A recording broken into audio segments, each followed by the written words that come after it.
Salut les potos! Aujourd'hui, on va parler de pourquoi jouer à OPR. 10 bonnes raisons de s'y mettre. Alors, j'ai remarqué que beaucoup des joueurs qui sont des joueurs de OPR sont des vétérans, soit des jeux Games Workshop, que ce soit vers Warhammer 40K ou encore Fantasy Battle. Mais finalement, très peu de gens débutent par OPR. Et je pense qu'il faut y remédier à ça parce que c'est un jeu qui s'y prête parfaitement pour débuter dans le hobby. Que ce soit des enfants, des adolescents, ou même des adultes qui veulent découvrir autre chose. Je pense que le jeu est destiné à tous et qu'il faut vraiment en parler. Donc voici mes 10 bonnes raisons de s'y mettre. Raison numéro 1. Des règles sont accessibles et gratuites. Le plus gros point fort du jeu est la gratuité et la facilité de procuration de ces règles de base.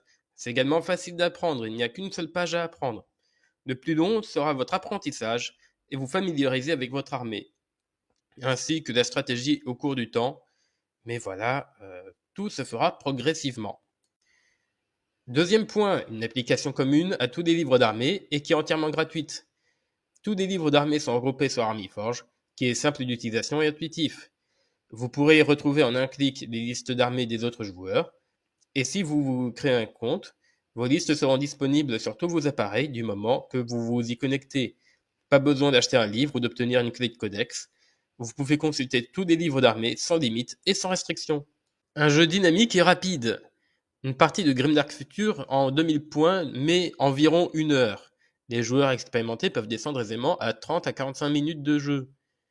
De plus, le système d'activation d'unités alternées rend les parties plus stratégiques, car juste après avoir agi, avec une unité, l'adversaire répond immédiatement, mettant les deux joueurs sur la brèche.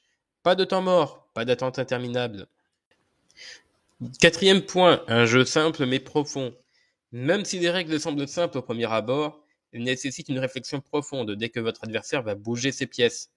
La victoire est rarement acquise dès le tour 1.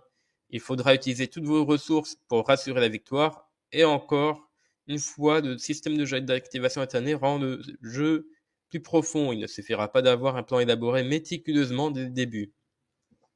L'adversaire aura la possibilité de vous surprendre et vous prendre à revers, juste en vous activant une unité à un moment inattendu. Nous avons donc moins la sensation d'effet de boule de neige, et si vous souhaitez approfondir le jeu, il existe toujours une solution d'acheter le livre de règles avancées pour donner du piment à vos parties. Numéro 5. Jouez dans n'importe quel univers avec n'importe quelle figurine. Si vous aimez l'univers de Warhammer 40 000 ou Age of Sigmar, vous pouvez utiliser les figurines Citadel et recréer des batailles de ces deux univers avec le corpus de règles OPR. Si votre délire c'est plutôt les vaisseaux spatiaux, alors vous pouvez jouer à Warfleet avec des magnifiques impressions 3D de diverses boutiques en ligne. Si vous préférez Star Wars, alors les modèles de Star Wars Légion feront l'affaire grâce au livre de la communauté. Il est tout à fait possible de jouer des figurines de Darkest Dungeon dans une partie endiablée de Age of Fantasy Quest, ou des Divers contre des nuées d'insectes et de robots. Point numéro 6, un jeu idéal pour tout type de format. Bien qu'OPR semble simple au premier abord, il n'est pas destiné uniquement aux joueurs détendus. Le jeu se prête également aux jeux compétitifs et aux parties narratives, et tous les types de tables qui se trouvent entre ces deux jeux. Les règles du jeu sont régulièrement mises à jour et équilibrées afin de garder des parties compétitives intéressantes, et malgré tout reste fun à jouer, peu importe la taille des armées sur la table, peu importe le nombre de joueurs, voire seul, le jeu reste dynamique et immersif. Point numéro 7. Peu importe l'âge, la version ou l'origine de vos figurines, vous pourrez les amener sur la table sans peur de briser les règles. Vous pourrez également exprimer votre créativité en amenant des figurines peintes, imprimées ou sculptées qui ne seraient pas acceptées sur une table plus stricte. Il est donc tout à fait possible de jouer des figurines Horus Heresy, 40K, Forge World qui ne seraient pas en temps normal combinables. Point numéro 8. Une créativité infinie. Il est tout à fait possible de créer sa propre faction et ses propres unités.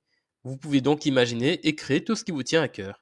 Et la profondeur des règles de PR rendra tout cela quand même possible. Les armées créées de toutes pièces restent équilibrées avec les factions déjà existantes. Mais ce ne sont pas les armées qui sont équilibrées, mais aussi les unités qui leur appartiennent. Vous pourrez donc expérimenter tout type de gameplay sans devoir abandonner vos figurines favorites. Point numéro 9. Des créateurs à l'écoute de leur communauté. Les créateurs de PR sont présents sur les réseaux sociaux Et ils regroupent les joueurs du monde entier et prennent des échantillons de la Terre entière pour équilibrer au mieux leur jeu et amener les modifications nécessaires. Point numéro 10. Transmettre facilement le hobby à vos proches. Les plus grandes barrières des nouveaux dans le hobby sont souvent les règles, trop indigestes, ou bien le méta qui évolue plus vite qu'on ne peint nos figurines. Les obstacles pour les enfants et les ados sont déjà légion, il en va de même pour les seniors. Ne leur ajoutons pas des contraintes. Juste apprenez-leur un jeu, à leur portée, et prenez du plaisir ensemble. Même un vieux joueur de Warhammer qui reprend le hobby après des années d'absence sera ravi de ne pas se perdre dans un livre aux centaines de pages, de règles, de lore, de conseils de peinture. Il pourra prendre ce qui l'intéresse et revenir plus tard à la suite en temps voulu. Et voici donc la conclusion de cette vidéo. J'espère que mes 10 points auront réussi à convaincre certains d'entre vous ou à confirmer votre motivation à jouer à One Page Rule. Donc je vous dis ciao les potos et vive le wargame et les copains!